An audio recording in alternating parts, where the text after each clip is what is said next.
welcome. It's the final round, round 8 of the Season 6 GT3 Championship for Tier 7, as hosted by Apex Online Racing. But before we go into the final round, let's have a quick look back at the events from round 7 at Zandvoort. Martin Olgers qualified on pole position alongside Matt Cooley. Matt looking to get enough points to secure the championship on this round, get it all done and dusted one round ahead of the end of the championship. Ivor Kanksepp qualified in 5th but had a stop-go penalty of 30 seconds, along with Brandon Baker and Dominic Tonzetic, who both had drive-throughs. Jordan Watson, though, did quite well at the start of the race, moved up a number of places, but got clipped there in the chicane, span out by Torpedo. But Watson was one of those drivers up for driver of the day, managed to even recover from this incident early on in the race to end up with a very good finishing position at the end. But Matt Cooley, who dropped back a number of places on the opening lap to 5th at one point, here going past Fodor to claim 3rd place on lap 7, was steadily moving back up towards the front of the field. But there was really big drama towards the end of the race here on lap 22, as the 833 car of Beeswax Racing is being passed by Olgers. The Beeswax Racing team and a number of other drivers were the ones who spotted the weather report that indicated rain towards the end of the race, and Olgers there had pitted for tyres and the Beeswax Racing had not. And as the rain came down, those cars that waited for their pit stop were the ones that capitalised. Fodor here on dry tyres, being passed quite easily by Wilfred Brazil. Wilfred second in the Drivers' Championship, and after maximum points had waited for the right weather conditions and had the wet tyres on. And here Watson again, all the way down in 27th position at this point with lap 28, with not many laps left to go, but was to finish in 14th. An illustration of why waiting until the right time to pit was essential. Dami Ayo again making short work of a driver on the wrong tyres. Carol Piquera early on in the race was going past everybody, but again pitted too soon, and Dami Ayo had waited. Dami having an excellent result this round, finishing in 4th position in the end. Another driver to capitalise by making the right choice of tyres was Nils Nyns, currently in 10th, sailing past Ragnarsson here, who was on the dries. But it was Matt Cooley who came through, timed his pit stop to perfection to get the wet tyres, took away victory at Zandvoort. But Dami Ayo got to 4th, Nils Nyns the 6th, so a great result for a number of drivers coming away from Zandvoort. Matt Cooley then confirmed as champion for Tier 7 for Season 6. The Vitis Hobnob's driver taking away maximum points, leaving an unassailable lead to Wilfred Brazil, now 175 points behind first place. Hendrik Sarwas moved up 4 places with a great result at Zandvoort into 3rd place. Robert Fodor remained in 4th. Luca Ziga of the 488 team dropped back 2 places to 5th. John Becker of FTW Racing, RacingSimTools.com, he moved down into 6th. Ivor Kanksepp also dropped back 1 place into 7th. Ben Hitchcock of the 488 team, he moved up into 8th. Dami Ayo with a great result there in 4th, moved up 6 places into 9th. Ex-FSR Torpedo dropped down 1 place into 10th. Looking at the Teams Championship coming away from Zandvoort, Vitis Hobnobs still remain in 1st place with 101 points clear of the 488 team. FTW Racing SimTools.com are in 3rd. Beeswax Racing held on to 4th. TWG Racing closed the gap into 12 points. They're in 5th. Big Boatley, Paul Hinsley and Paul Scott, no appearance at Zandvoort, so they dropped down into 6th. Phoenix Racing are in 7th, and Mercs and Recreation round out the field in 8th place.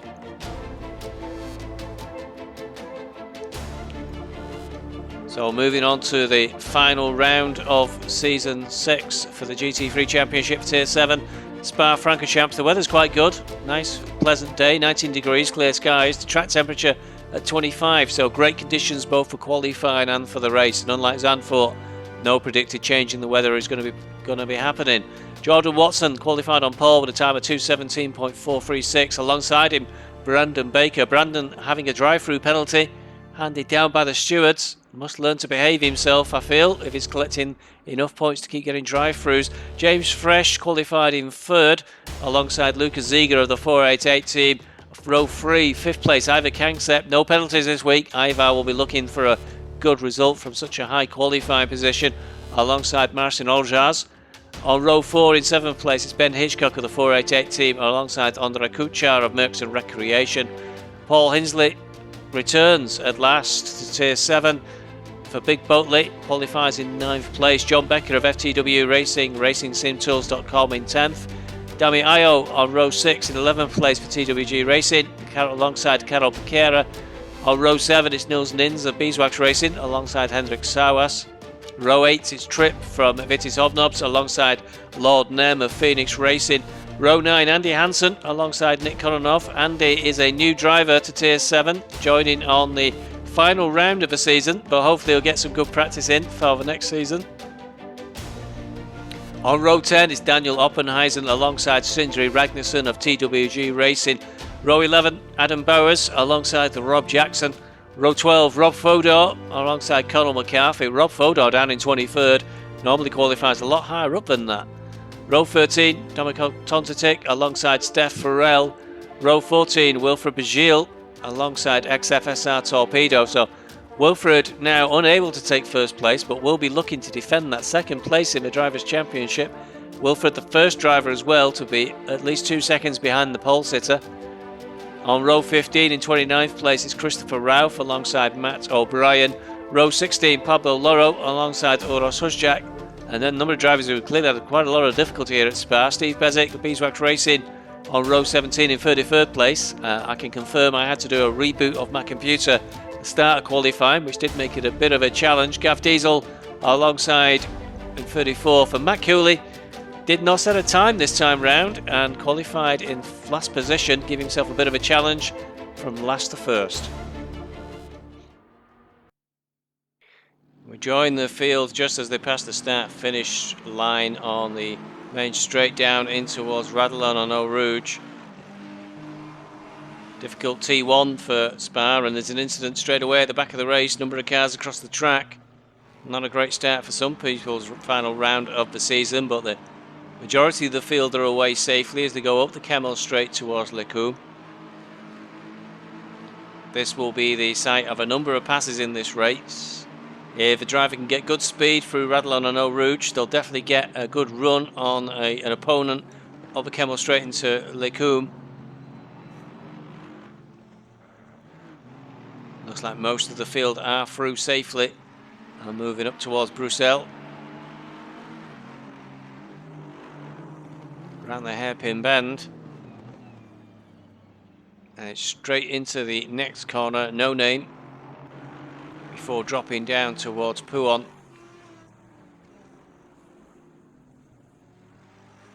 Pouon always quite tricky to get right. There's no clear brake markers as you come into this corner. I usually use where the fencing stops on my left hand side as my brake marker, but a number of cars have overcooked it.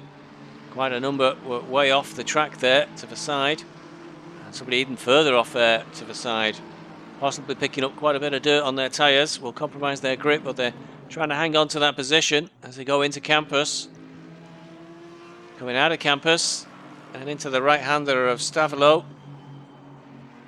And it's important to get a good exit from this corner onto the main back straight and carry as much speed as possible all the way up to the bus stop chicane as the drivers go through Blanchimont. Easy to make a mistake in Blanchimont and end up with a very high speed accident into one of the walls on the left or the right.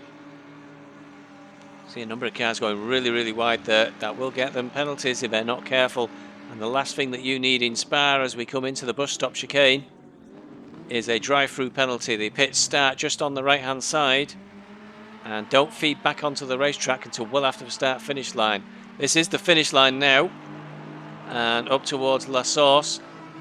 Really tight hairpin bend, and then down the hill towards the start line. I can still see the pit lane on the right-hand side. That's how long the pits are here at Spa, and they won't clear the pits until you see that little archway to the right-hand side. So definitely not something you need as a drive-through penalty, which is what Baker had in second place from qualifying. Missed the incident again at the start. You see cars scattered across the track. There's Roush there and Husjak. I think the 833 got hit from both ends, got hit from behind and forced into the cars ahead of it. Suffered significant damage. I can confirm that the pit stop time went from 30 seconds to 50 seconds, so good 20 seconds worth of repairs required on the first corner, and that also affected the speed of the Aston Martin for the first half of the race, but things did get worse a few laps further in.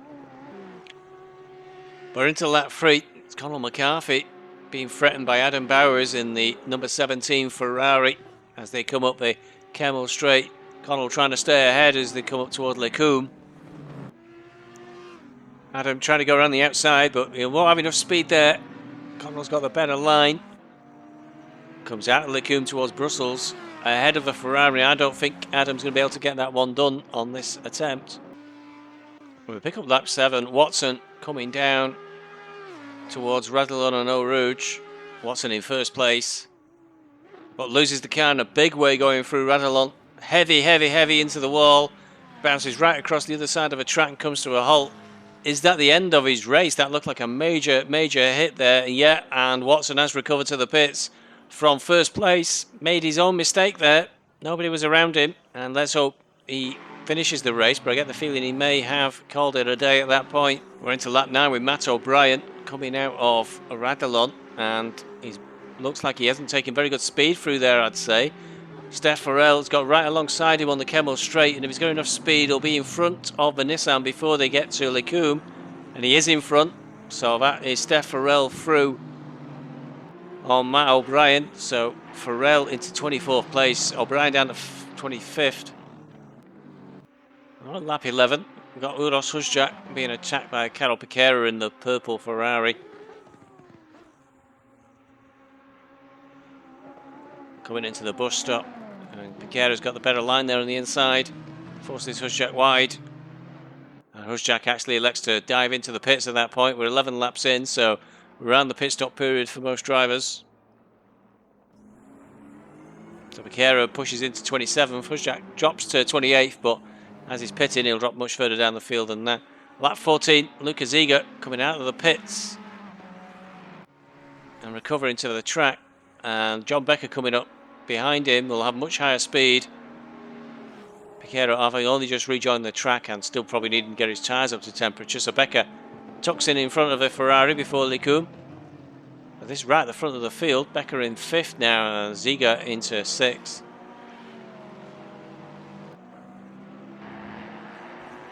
Kanksepp just behind the pair of them. On lap 14, Brandon Baker and Noah Tonzetic going against each other going through Brussels at the moment. Is Tonzetic gone wide? I think he might have done. Right alongside each other as go through No Name. Start the descent towards Pouon. But Brandon in front this time round. Little wiggle there from the McLaren, but it looks like he kept going. But just a lap later, positions are reversed. Tonzetic in front again. Brandon Baker trying again to get past the McLaren. He must be trying to go around the outside of Lecombe. Gets up and touches Tonzetic, puts him wide. Now Brandon came into this round with a drive-through penalty for incidents on the track, and he really needs to be careful and avoid having incidents like that may well end up back in front of the stewards. On lap 15, Nick Kononov being chased by Wilfred Bajil. Bajil, as we said earlier, currently 2nd in the Drivers' Championship, down in 15. Now Kononov's gone wide there, caught a bit of the gravel, so Bajil straight up the inside, but Bajil will really want to be trying to secure as many points as he can, make sure he holds on to that 2nd place in the Drivers' Championship. Kononov lost a lot of speed there. It looks like Bowers is going to get through on him as well. And indeed he does. So Kononov losing 2 places there in just a couple of corners. Lap 16, new driver to Tier 7 for the final round. Let's hope he's enjoyed his race and is back for next season. But Andy Hansen being harassed by Steph Farrell in Lecombe. Farrell's gone on the outside. They're side by side and avoid touching each other. Who's going to come out in front? I think it may well be Farrell with a slightly faster line out the final corner. And there is, so into Brussels. Farrell's in front and Hansen behind. Lap 17, and Hendrik Sauers closing in on John Becker in the Lexus. This is for 6th and 5th position, and it looks like Sauers has got some good speed going up the Kemmel Straight. He's just in front by the time to get to Lecombe, and Becker has to tuck in behind. So well taken by Sauers to get into 5th place there. Becker pushed down to 6th. On lap 19 with Paul Hinsley coming up on John Becker. Hinsley returning to Tier 7 after missing a number of rounds, and his position in the championship and his team's position has suffered a little bit. Well, Becker appeared to disappear and reappear then, so I wonder if he's been having a few glitches and disconnects or something. But he remains in front. Hinsley trying to close in, but nice to see Hinsley back racing with Tier 7. Lap 19, and Nick Kononov again, this time being attacked by James Fresh. They're coming up towards the bus stop. Fresh goes around the outside on the bus stop. That's not easy to do. Gets into the second apex just ahead of the Lexus. So well taken by James Fresh through the bus stop and into lap 19. That will get Fresh up to 16th. Kononov pushed down to 17th position. Lap 21, Luca Ziga coming up on Ben Hitchcock as they go down into Radlon and Eau Rouge. But 2 of them go into this corner and only 1 of them comes out. So Ben must have had a bit of a mishap there in Radlon. Ziga comes through in what will be 2nd place, and you can see Hitchcock in the background going quite slowly as Kangset looked to go past. So something happened to Hitchcock there in Radlon. It's cost him at least 2 places, I think. Kangset was all over him. On lap 24, Sarwas now closing in on Hitchcock. He does appear to go back up to speed, but definitely tucked in behind Kangset. So flashing of the lights there. I don't know if Hitchcock pulled over to let him through, knowing he's got possible damage. But not long to go. Hitchcock also shown a drive-through penalty. Now that will really ruin his race if he tries to serve that before the race is over, but we're very close to the final lap. And we're with Hinsley again, trying to catch up. John Becker, he's really closing in on him this time. Now just right behind the Lexus, going through Bruxelles, is it? A lot of cars keep going wide there, and I think that's happened again. Through No Name and down towards Pouhon. It looks like the Lexus went well wide in Bruxelles, and the Bentley of Hinsley was straight through and away. Lap 25, Nick Kononov not having much luck this week. Keeps featuring for all the wrong reasons. Tonzetic right on his tail. Must be desperately trying to hold on, but he's gone wide in Pouhon. Tonzetic's gone up the inside. But this must be almost the last lap. Not the time that you want to be losing a couple of places. Tonzetic there through into 16th. Kononov will be pushed down to 17th.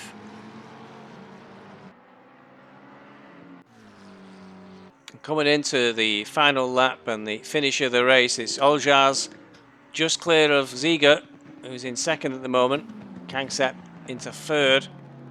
But Oljaz crosses the line to take the final round of Season 6 of a GT3 Championship for Tier 7 and maximum points. So it'll be interesting to see how far up the Drivers' Championship table that may have got Oljaz on the final round. Bagil currently showing all the way down in 15th, so not great points for Bagil in the final round. And looking at possible drivers of the day, first one that comes to our attention is Rob Fodor. Qualified down in 23rd, quite a long way down the field. But by the end of the first lap, had actually got himself up into 16th position, so a great first lap for Rob Fodor. Tucking in there behind Nils Nyns.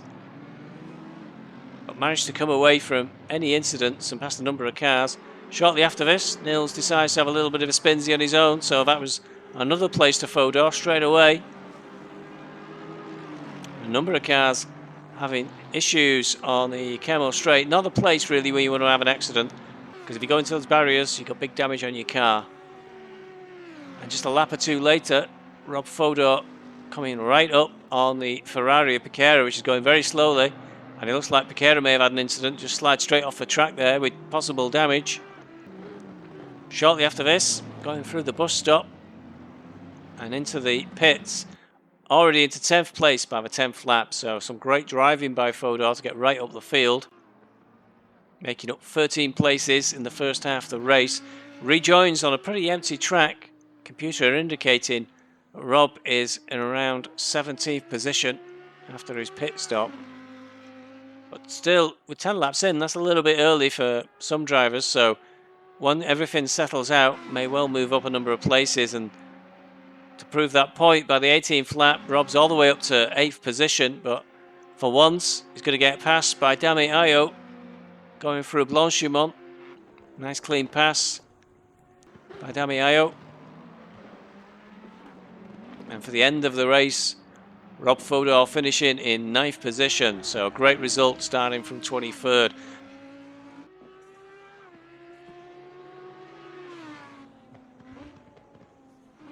And the other driver we consider for driver of the day is Matt Cooley. Slightly engineered perhaps. Matt did not set a time in qualifying, but was also extremely lucky with this T1 incident on lap 1.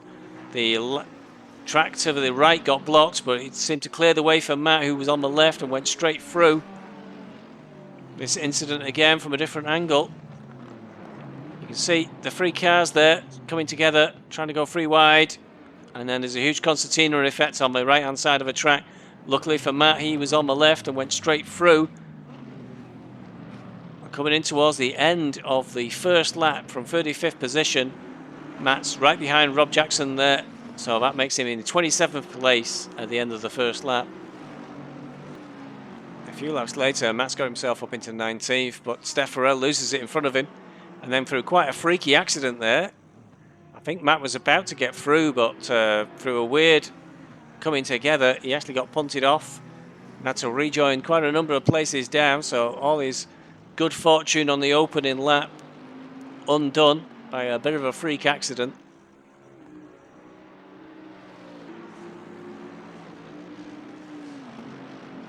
So rejoining well down the top 22, but straight up the inside of Oppenheisen, his 28th position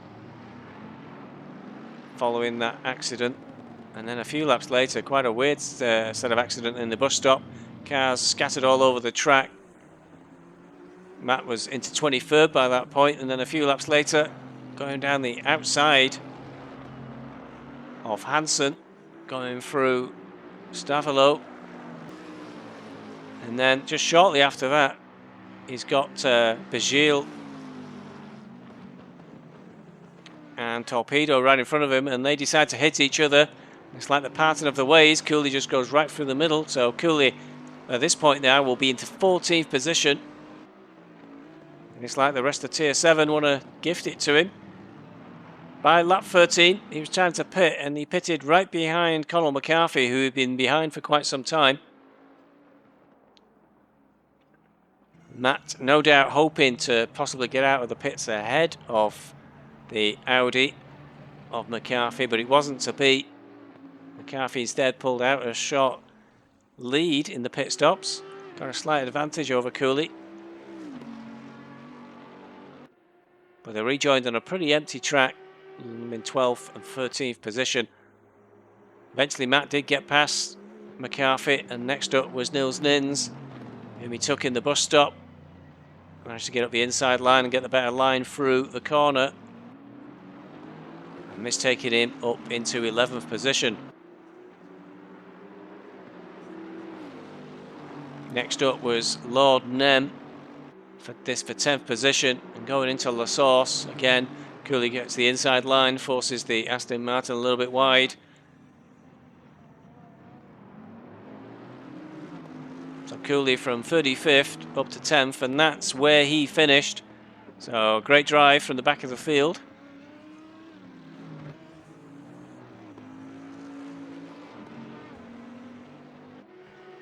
As for Beeswax Racing, a mixed bag. Obviously we can't miss the opportunity to see this twice. Nils Nyns having a very poor effort of Spinala there, so please leave your comments below. I think that's just a 3 out of 10. But a number of cars had incidents on the Kemmel Straight, and Nils was very lucky there to get away with that. It was right behind him. Then just a lap or two later, trying to get past Torpedo. Does get past for Lecoombs, but then decides that being on the track is just for losers, and real drivers know how to take grass. Takes a bit of a shortcut, doesn't really work out, rejoins behind Torpedo. But then a lap later, decides that he'll do it the proper way, gets up the inside of Torpedo going into Lecombe, and therefore has the inside of the corner before they get there. Nothing Torpedo can do from that point, so Nyns taking the place ploppy this time and into 16th position.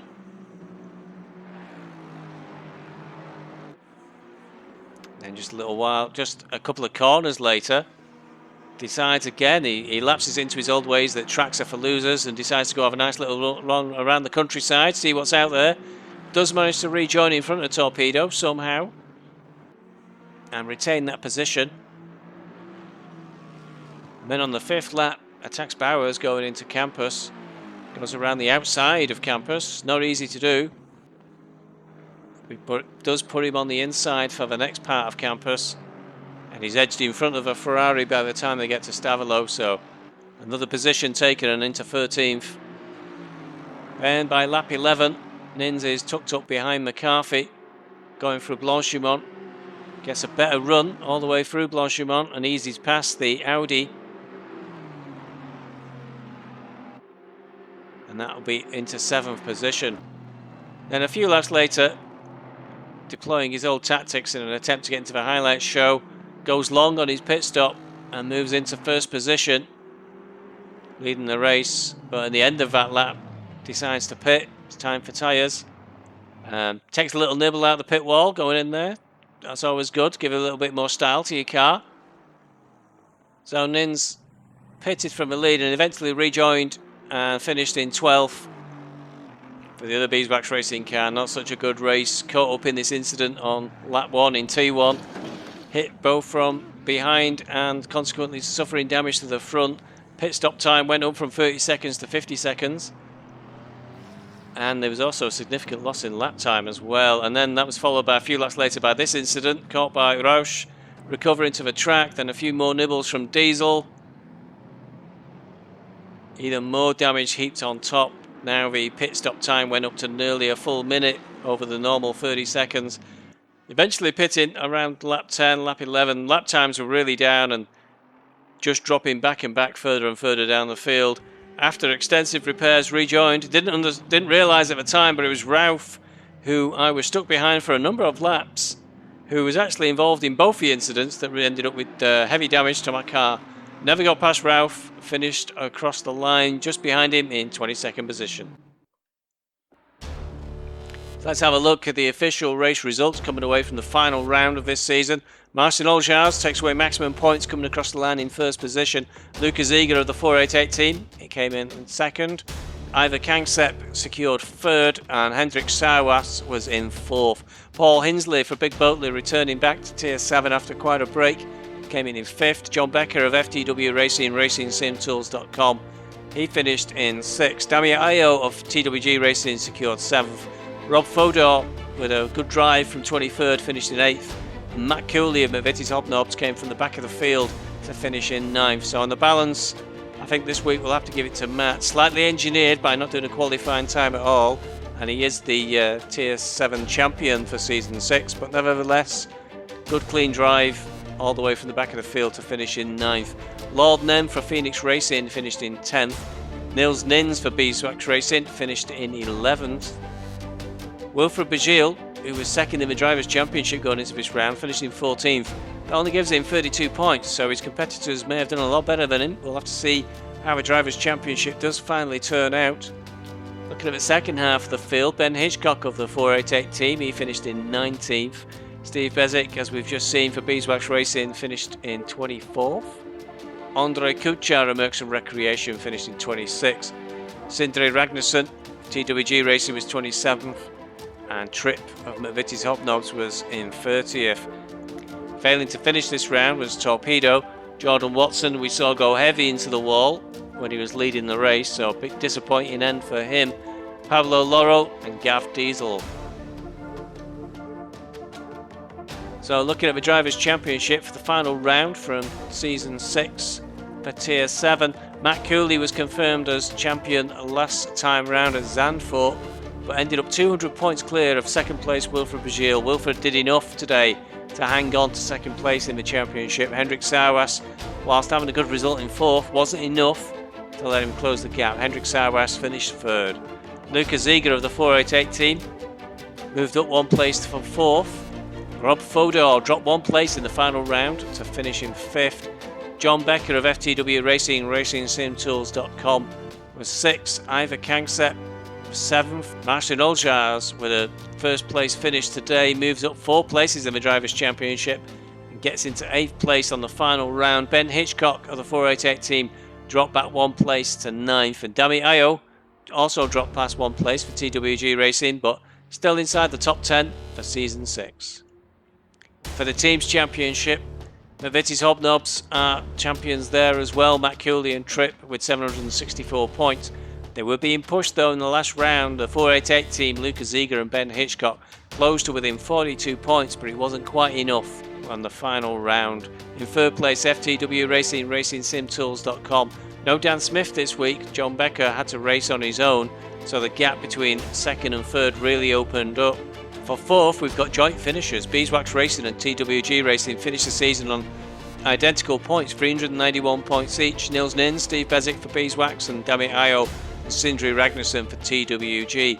In 6th place, it's Big Boatley. Paul Hinsley did return this week, but it wasn't enough to close the gap on either Beeswax or TWG.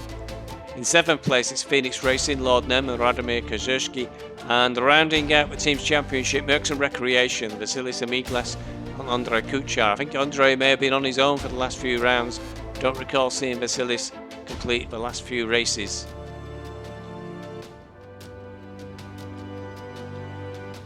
So this rounds out all the action from Season 6 of the GT3 Championship for Tier 7, as presented by Apex Online Racing. There'll be a break of a few weeks now before Tier 7 will commence. There will be a small filler league. Also, there's likely to be some endurance races popping up, and the Assetto Corsa Challenge is also going to be returning soon. So if you want to catch both the next season, the endurance races, the Assetto Corsa Challenge races, and possibly some races from some other divisions as well, please make sure you subscribe to this channel and leave your alerts on. Thanks for watching. I hope you've enjoyed this season's highlight shows. Please leave a like, as I think it may help promote Apex Online Racing. If you have enjoyed these shows and you want to join in, please see the links below to Apex Online. It's free to join. All you need to do is a nice clean driver and we'll be happy to see you on the grid. Thanks for watching. Hope you've enjoyed this show and all the others. Hope to see you soon on the track, and goodbye.